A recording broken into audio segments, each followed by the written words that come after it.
السلام علیکم ویورز، ایک دفعہ کا ذکر ہے کہ ایک بادشاہ کے دربار میں اس کے ایک وزیر نے استعفیٰ پیش کر دیا، اور جب بادشاہ نے اس سے وجہ پوچھی تو اس نے کہا کہ میں جھوٹ بول بول کے تو تھک گیا ہوں اور میرا ضمیر اب جاگ اٹھا ہے، اور میں نے فیصلہ کیا ہے کہ اب سچ ہی بولوں گا، اور آپ کے تمام وزیروں کی یہ ذمہ داری ہوتی ہے کہ وہ آپ کے ہر جھوٹ کو سچ ثابت کریں۔ تو آج میں نے فیصلہ کیا ہے کہ میں اپنے عہدے سے استعفیٰ دے دوں گا اور اس ملک سے ہی کسی دوسرے ملک میں چلا جاؤں گا۔ تو چونکہ ہمارا ملک قحط زدہ ہے، قحط سالی کی وجہ سے لوگ بھوک سے مر رہے ہیں، اور آپ کے پاس بے شمار دولت ہے جو بیرون ممالک میں بھی آپ نے رکھی ہوئی ہے، تاکہ اگر کبھی آپ کو زوال آئے تو آپ کی اولاد دوسرے ممالک میں جا کے بادشاہوں جیسی زندگی بسر کر سکیں۔ تو آپ اس دولت سے عوام کے لیے کوئی اناج کا بندوبست نہیں کر سکتے، اس لیے میں یہ اب برداشت نہیں کر سکتا۔ تو میں نے فیصلہ کیا ہے کہ یہ ملک چھوڑ کر چلا جاؤں۔ بادشاہ کو یہ سچ سن کر بہت غصہ آیا، اور اس نے کہا کہ آج ایک وزیر کا ضمیر جاگا ہے، کل کسی دوسرے کا بھی جاگ جائے گا، اس لیے بہتر ہے کہ اسے سخت سزا دی جائے۔ بادشاہ نے حکم دیا کہ اس وزیر کو قید کر لیا جائے اور 1 ہفتے کے بعد اسے سزائے موت دے دی جائے۔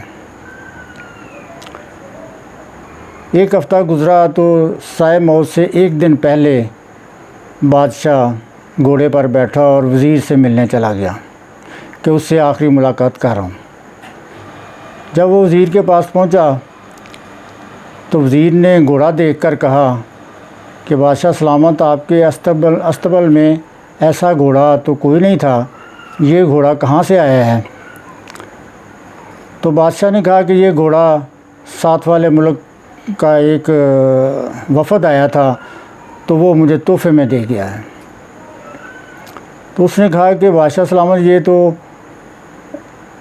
اڑنے والا گھوڑا ہے، اور یہ اس کی نسل ہے ٹنگ ٹنگاسا، اور اس نسل کے گھوڑے ہوا میں اڑتے ہیں پرندوں کی طرح۔ تو بادشاہ نے کہا کہ یہ کیسے اڑے گا؟ اس نے کہا کہ اسے 1 سال کی ٹریننگ میں دے سکتا ہوں، اس کے بعد یہ پرندوں کی طرح اڑ سکتا ہے۔ بادشاہ نے کہا ٹھیک ہے، تم اسے ٹریننگ دو، اور 1 سال کے لیے تمہاری سزائے موت میں معطل کر دیتا ہوں۔ وہ جیل سے نکلا اور گھر آیا، اپنی بیوی کو یہ واقعہ سنایا۔ تو بیوی نے کہا کہ تم نے تو وعدہ کیا تھا کہ اب جھوٹ نہیں بولوں گا، سچ ہی بولوں گا، تو آج تم نے وہ گھوڑے والی بات جھوٹ کیا نہیں بولی؟ کیا گھوڑا اڑنے لگے گا؟ بادشاہ نے کہا نہیں۔ تو اس نے کہا تم نے جھوٹ کیوں بولا؟ تو وزیر نے کہا کہ جھوٹ جب زندگی اور موت کا سوال ہو، موت سامنے ہو، تو حرام چیز بھی حلال ہو جاتی ہے اور جھوٹ بھی بولنے کی اجازت ہو جاتی ہے، اس لیے میں نے جھوٹ بول کے اپنی جان بچا لی ہے، اور میرا حال اب بہتر ہو گیا ہے، اور میں کوشش کروں گا کہ اس 1 سال میں اپنا مستقبل بھی بہتر کر لوں، تو اس لیے مجھے جھوٹ بولنا پڑا۔ تو اس کے بعد ابھی کچھ مہینے ہی گزرے تھے کہ اچانک بادشاہ بیمار ہوا اور فوت ہو گیا۔ بادشاہ کا بیٹا جو ولی عہد تھا، اس نے جب تخت پہ بیٹھا تو اس نے اس وزیر کو بلایا اور کہنے لگا کہ آپ نے ایک دفعہ جب میرے باپ کے سامنے سچ بولا تھا تو مجھے بہت اچھا لگا تھا، تو آج میں آپ کو اختیار دیتا ہوں کہ بیرونی ملکوں میں جو ہماری دولت پڑی ہوئی ہے، آپ جائیں اور اس سے اتنا اناج خرید لائیں کہ ہمارے ملک سے قحط سالی ختم ہو جائے۔ تو اس نے اس طرح اپنے ملک سے قحط سالی ختم کر دی۔ اور قحط اسے کہتے ہیں کہ جب کوئی چیز نایاب ہو کامیاب ہو تو کہتے ہیں کہ اس کا قحط پڑ گیا ہے۔ تو ایک ہوتا ہے قحط الرجال، ویسے تو قحط میں زندگی آسان نہیں رہتی بلکہ موت آسان ہو جاتی ہے اور موت بہت ارزاں ہو جاتی ہے، لیکن جب قحط الرجال ہوتا ہے تو اس میں لوگوں کو بظاہر موت تو نہیں آتی، اگر لوگوں کی مردم شماری کی جائے تو وہ 22 کروڑ نکل آتے ہیں، لیکن اگر مردم شناسی کی جائے تو کہیں کو خال خال بندہ ہی نظر آئے گا، اور وہ بندہ جو ہوگا اسے صاحب حال اور صاحب کمال کہا جا سکتا ہے۔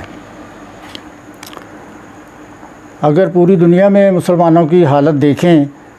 تو 24% آبادی ہے دنیا کی مسلمانوں کی، اور پچھلے 100 سال میں صرف 11 نوبل پرائز یہ حاصل کر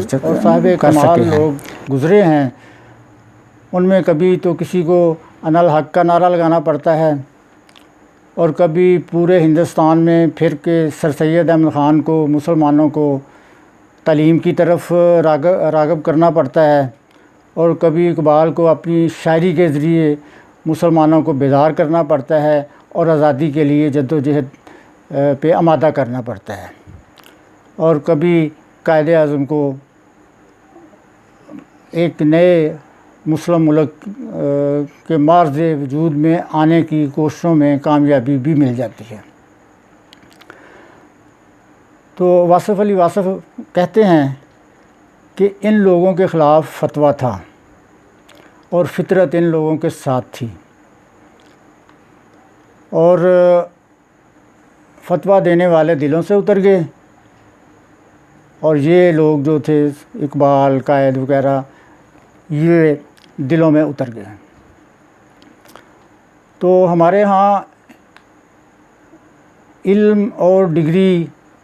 کی کوئی مناسبت نہیں ہے،